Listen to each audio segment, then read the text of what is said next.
Yan, maghapon. No? Continue sa comment page 2. No? Sa comment ni General Browner. Tignan nyo po ba yan?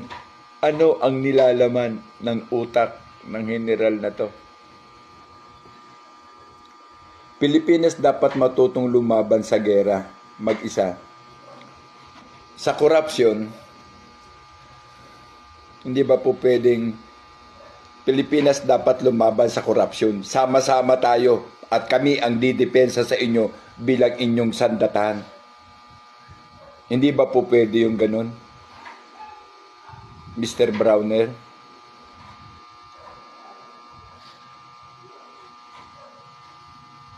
Confirm ito, Pilipinas dapat matutong lumaban sa gera mag-isa. Tanginang niyang buhay. Saan ka ba nag-graduate? Saan bang PMA ka nag-graduate? Hutang ina. Yung anong sasabihin ng mga upper ano sasabihin ng mga upper class eh? Tanginang yan, may pa ranger effect ka pa.